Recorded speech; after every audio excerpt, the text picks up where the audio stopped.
Hello everyone.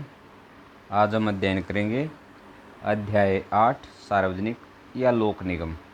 और इससे जो हमारा फर्स्ट क्वेश्चन है, सार्वजनिक निगम की मुख्य विशेषताओं का वर्णन कीजिए। ये हमारे जो निबंधात्मक क्वेश्चन है। तो आज हम इसके अंदर इस लेसन के अंदर 4 क्वेश्चन हैं और आज हम अध्ययन करेंगे फर्स्ट क्वेश्चन का। चलिए स्टार्ट करते हैं। सबसे पहले इसकी विशेषता है सरकार का स्वामित्व, यानी ये किसके अंडर में कार्य करते हैं? सरकार के, क्योंकि इनका गठन सरकार के द्वारा ही होता है, तो इसलिए इनके ऊपर स्वामित्व भी सरकार का ही होता है। सार्वजनिक निगम पर सरकार का स्वामित्व होता है या नियंत्रण होता है। सरकार विशेष उद्देश्यों की प्राप्ति के लिए इनकी स्थापना करती है।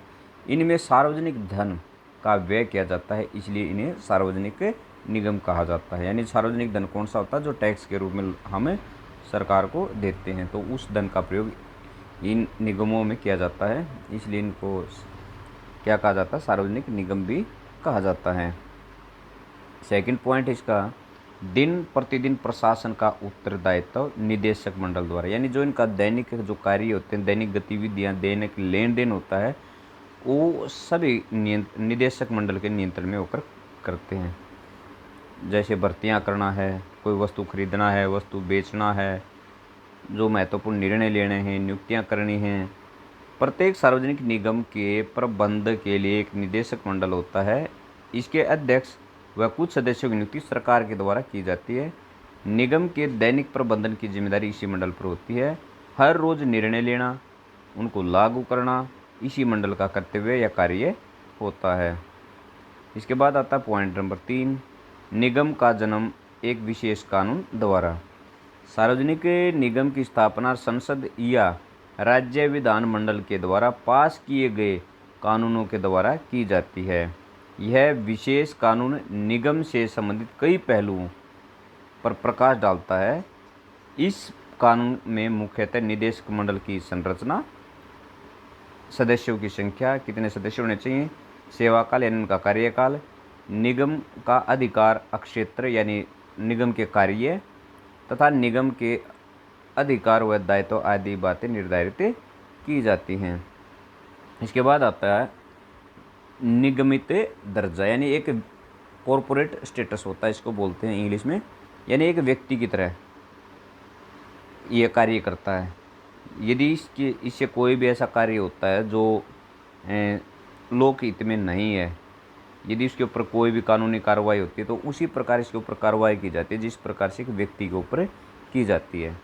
तो इसके अंदर है प्रत्येक सार्वजनिक निगम को एक निगमित दर्जा मिला होता है। कहने का भाव है या अर्थ है कि कानून की नज़र में निगम का दर्जा एक व्यक्ति की तरह होता है। वह संपत्ति रख सकता है, उसे बेच सकता है, वह किसी के खिलाफ मुकदमा कर सकता है या कोई उसके खिलाफ मुकदमा कर सकता है। वैसे तो सार्वजनिक निगम सरकार का एक प्रशासनिक अभिकरण होता है, यानी अंग होता, भाग होता है, लेकिन कानून की नज़र में उसका एक नागरिक की तरह ही स्वतंत्र दर्जा होता है। इसके बाद आता है विशेष उद्देश्य के लिए गठन।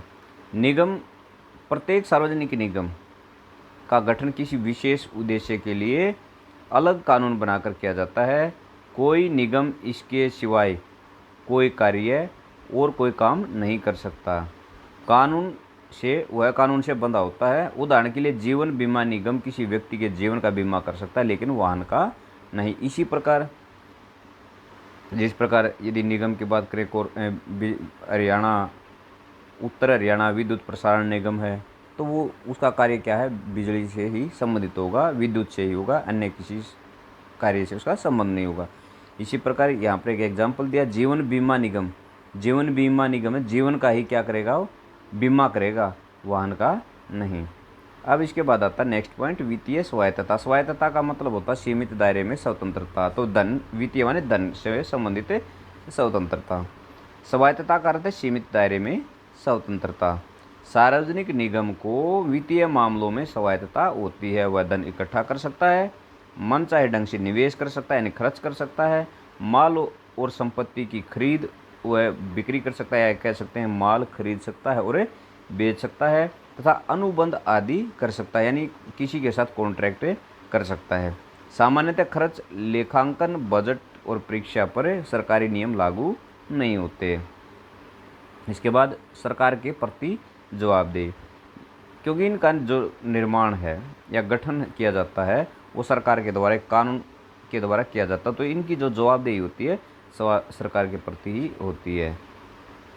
यह सच है कि निगम वित्तीय यानी धन से संबंधित, कार्मिक काम से संबंधित और प्रबंधकीय दृष्टि से यानी प्रबंधन की दृष्टि से स्वतंत्र होते हैं या स्वायत्त होते हैं, लेकिन साथ ही वे सरकार के प्रति भी जवाबदेह भी होते हैं। उन्हें समय समय पर सरकार द्वारा जारी नीति निर्देशों के अनुसार काम करना होता है। अपनी वार्षिक रिपोर्ट और दस्तावेज सरकार के सामने पेश करने होते हैं। निदेशक मंडल के सदस्यों की नियुक्ति सरकार द्वारा की जाती है और उन्हें हटा भी सकती है।